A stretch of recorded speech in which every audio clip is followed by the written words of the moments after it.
नमस्कार मंडळी, चवदार घरचं जेवण या चॅनलवर तुमचं स्वागत आहे। आज आपण अर्धा किलो चिकनचा वापर करून चिकन रस्सा कसं बनवायचं त्याची रेसिपी बघणार आहोत। मी बनवलेल्या साध्या सोप्या पद्धतीने जर तुम्ही चिकन बनवले तर खूप चवदार होते आणि घरामध्ये प्रत्येकाला त्याची टेस्ट आवडेलच। तुम्ही बघू शकता भाजीला किती छान कलर आला आहे। चला तर आता आपण चिकन बनवायला सुरुवात करूया। अर्धा किलो चिकन बनवण्यासाठी सर्वात अगोदर आपल्याला 1 इंच अद्रक, 10 ते 12 लसणाच्या पाकळ्या, कोथिंबीर आणि 1 कांदा मोठा चिरून घ्यायचा आहे। त्याचबरोबर 2 मीडियम साइज टोमॅटो आणि खोबरं घ्यायचं। खोबरं बारीक कापून घ्यायचे। आता एका कढईमध्ये खोबरं, लसूण, अद्रक टाकून भाजून घ्यायचं। त्याचबरोबर 1 कांदा जो कापून ठेवला होता तो टाकायचा। थोडंसं वरून तेल टाकायचं आणि पूर्ण भाजून घ्यायचे। आता 1 चमचा जिरे आणि 1 चमचा धने टाकायचं।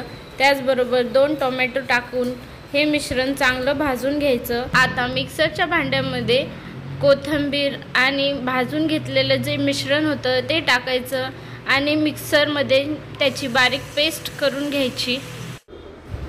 मी इथे अर्धा किलो चिकन घेतलेलं आहे। आता हे चिकन स्वच्छ 2 ते 3 पाण्यामध्ये धुवून काढायचं। आता कढईमध्ये 3 चमचे तेल टाकायचं। तेल गरम झाल्यानंतर त्यामध्ये तेजपत्ता टाकायचं। आता मिक्सरमध्ये जो मसाला बनवून ठेवला होता तो टाकायचा आणि परतून घ्यायचा। मसाला पूर्ण तेल सोडीपर्यंत परतून घ्यायचा।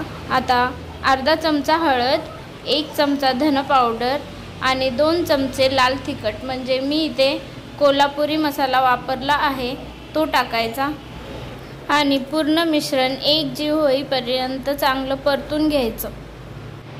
मिश्रण परतून झाल्यानंतर गॅसची फ्लेम बारीक करायची आणि दही टाकायची। मी इथे 50 ग्राम दही घेतली आहे।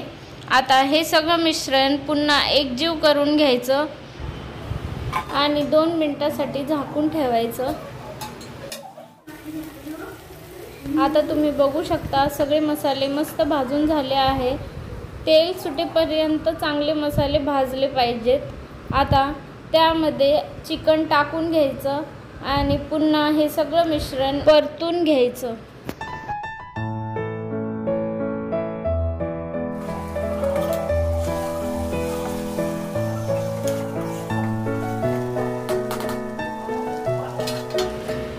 झाकण लावून वाफ दिल्यानंतर त्यामध्ये पाणी टाकायचं आणि पुढे 15 ते 20 मिनिटांसाठी चिकन शिजू द्यायचं।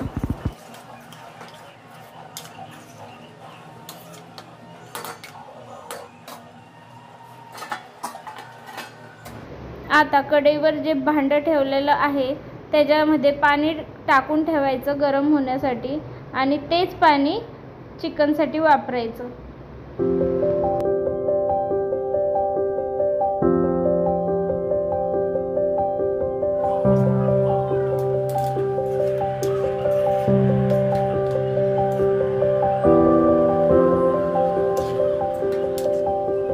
तुम्ही बघू शकता आपल्या चिकनची भाजी बनवून तयार आहे। खूप छान टेस्ट लागते अशा पद्धतीने जर आपण भाजी बनवली तर। तुम्हाला जर माझी रेसिपी आवडली असेल, माझी पद्धत आवडली असेल तर चॅनलला सबस्क्राईब करा, लाईक करा आणि शेअर करा।